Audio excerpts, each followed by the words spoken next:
एक बार एक मूर्तिकार अपनी छीनी और हथौड़ी से एक पत्थर को भगवान की मूर्ति का आकार देने का प्रयास कर रहा था। जैसे ही वह छीनी पर अपना हथौड़ा चलाता हुआ पत्थर चिल्लाने लगता और कहने लगता कि ये क्या कर रहे हो, मुझे इतना मार क्यों रहे हो, मुझे बहुत दर्द हो रहा है, तकलीफ हो रही है, पीड़ा हो रही है, मुझे अपने हाल पर छोड़ दो और यहाँ से चले जाओ। मूर्तिकार ने उस पत्थर से कहा, मुझे बहुत अच्छे से पता है कि तुम्हें बहुत ज्यादा दर्द हो रहा है, तकलीफ हो रही है और तुम बहुत ही ज्यादा पीड़ा में हो, लेकिन यदि आज तुमने इस दर्द को नहीं सहा, इस तकलीफ को नहीं सहा, तो जीवन भर तुम यहीं इसी प्रकार से पड़े रहोगे। मुझे पता है कि तुमने आगे बढ़ने की अपार संभावना है, तुम एक बहुत अच्छे पत्थर हो, लेकिन यदि तुम इसी प्रकार से रहोगे तो कभी भी आगे नहीं बढ़ पाओगे।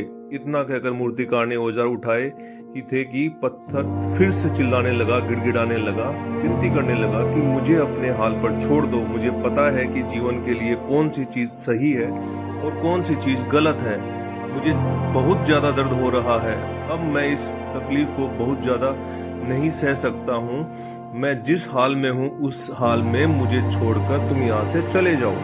उस मूर्तिकार ने फिर से उस पत्थर को समझाने की कोशिश की, ज्यादा अधिक मत बनो और अपने सब्र को बनाए रखो, थोड़ी देर और इस दर्द को सहो। यदि इस दर्द को सह लिया तो मैं भगवान की मूर्ति के रूप में तुम्हारी स्थापना करवाऊंगा और फिर दूर दूर से लोग तुम्हारी पूजा करने आएंगे, पंडित और लोग तुम्हारी सेवा करेंगे। लेकिन पत्थर ने उस मूर्तिकार की एक भी बात नहीं मानी, वह चिल्लाता रहा और अपनी बात पर अड़ा रहा। मूर्तिकार मैं उस पत्थर को समझाने की बहुत कोशिश की, लेकिन वो पत्थर नहीं माना। अब मूर्तिकार भी थक चुका था और वह उस पत्थर को छोड़कर आगे बढ़ गया और थोड़ी ही दूर जाकर देखा कि एक और बहुत ही अच्छा पत्थर वहां पड़ा हुआ है। उसने छीनी और हथौड़ी उठाई और उस पत्थर को मूर्ति बनाने के लिए वो तैयार हो गया। मूर्तिकार ने छीनी और हथौड़ी का वार दूसरे पत्थर पर जारी रखा। दूसरे पत्थर को भी दर्द हुआ, तकलीफ हुई, लेकिन उस पत्थर ने बर्दाश्त कर लिया और देखते ही देखते थोड़े समय के बाद उस पत्थर ने भगवान की मूर्ति का रूप धारण कर लिया। थोड़े दिन बाद उस मूर्ति की एक मंदिर में स्थापना हो गई। धीरे धीरे करके लोग वहां पूजा पाठ करने आने लगे, लोगों की मन्नतें वहां से पूरी होने लगी और वह मंदिर बहुत ही ज्यादा प्रसिद्ध हो गया। अब धीरे धीरे करके दूर दूर के गांव से लोग वहां पूजा पाठ करने आने लगे। फिर एक दिन एक पत्थर को उसी मंदिर में लाया गया और उसे एक कोने में रख दिया गया। अब लोग आते और उस पर नारियल फोड़ते।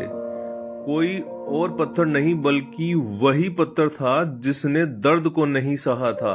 अब वो पत्थर मन ही मन बहुत ज्यादा पछता रहा था, दुखी हो रहा था और अपने आप से कह रहा था कि काश मैंने उस दिन उस दर्द को, उस तकलीफ को सह लिया होता तो आज लोग मेरी भी पूजा करते। इसीलिए आप भी अपने जीवन में हमेशा याद रखिए कि जब भी आप अपने करियर की शुरुआत करेंगे, किसी काम को कर रहे होंगे, पढ़ाई कर रहे होंगे या कोई भी काम कर रहे होंगे और उसमें आपको दर्द हो रहा है, तकलीफ हो रही है, ज्यादा मेहनत करना पड़ रहा है, तो आप रुकिएगा मत, किसी और रास्ते की शुरुआत मत करिएगा, क्योंकि कोई और रास्ता आपको सफल नहीं बनाएगा।